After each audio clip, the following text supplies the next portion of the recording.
I'll never forget these words. Hello, this is Bridget calling from the Ogden Regional ER. We have your husband, Jeff, and he's okay. After that, I honestly stopped listening. He was alive, and that's all I needed to hear. Hi, my name's Krista, and welcome to Thrive Daily. It was May 6th, and my husband at that time was a nurse who worked the night shift.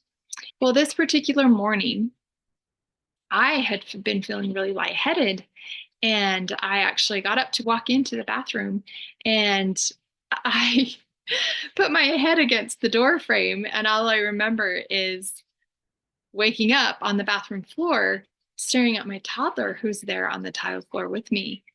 And I was so horrified because I was the only one home and she was just this little tiny tot. And I can't go fainting while I'm a mom with a little child under my care. And it kind of freaked me out. Just minutes later, my husband calls to let me know he's on his way home from work. And the funny thing is the very first thing I said to him was, whatever you do, don't pass out while you're driving home.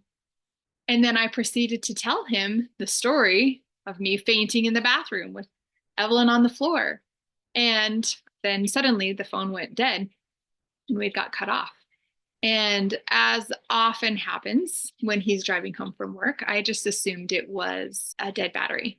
I tried to call him back, and it just went straight to voicemail. So I just assumed the battery was dead. And so I went downstairs, got breakfast for my daughter. He didn't come home. I kept waiting. He didn't come home. I went outside. He didn't come home. And then I started to get nervous. And then when he still didn't come home, I didn't even get more nervous. I actually got more certain that he'd been in a car accident.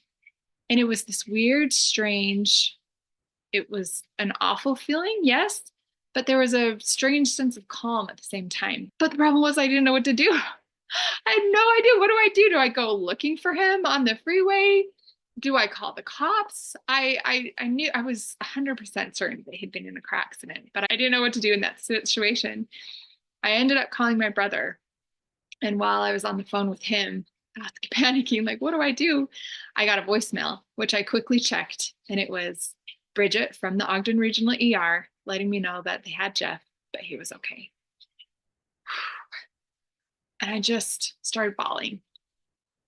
And I ended up taking Evelyn to a neighbor's, and then my brother came and stayed with her there, but I just went straight to the hospital. There was a cop that met me in the parking lot, briefed me on what was happening. I went in, started filling out paperwork, and then they wheeled him in on that stretcher. And he was bloody and bruised and broken, but he'd never looked more beautiful in all my life because he was alive. He was there, and I was so happy to see him.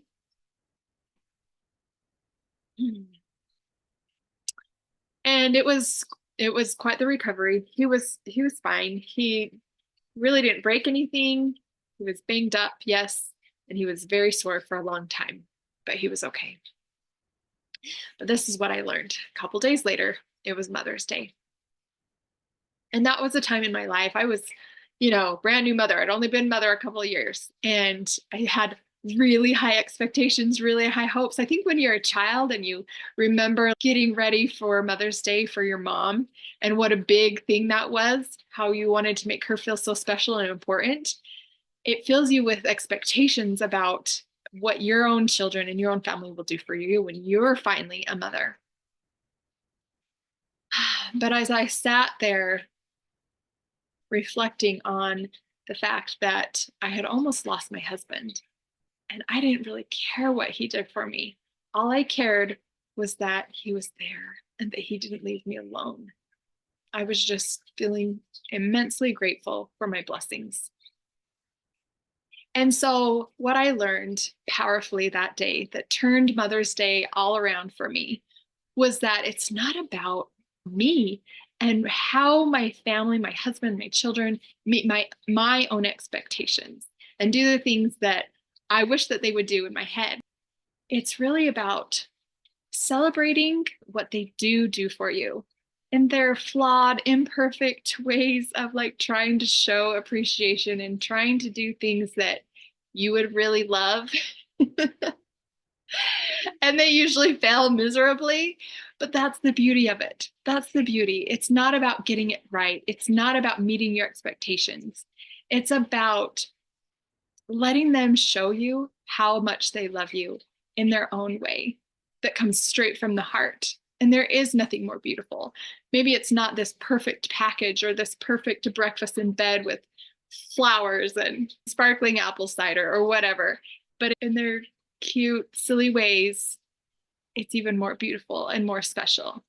And that turned it all around for me. And Mother's Days have been, since then, have not been perfect.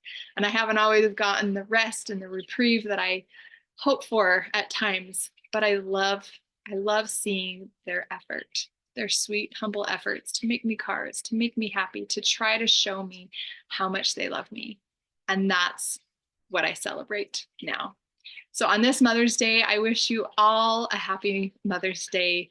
Know that you are wonderful and that you do all the hard work, and appreciate yourself. Go ahead and give yourself the validation that you need rather than looking for it elsewhere. And have a great Mother's Day. And please let me know what your most memorable Mother's Day is, for good or for bad. I'd love to know in the comments. And if you know someone who would benefit from this message, go ahead and share with them. And if you'd like more resources about how you as a mom can thrive daily, go ahead and go to mycorenourishment.com and have an awesome Mother's Day.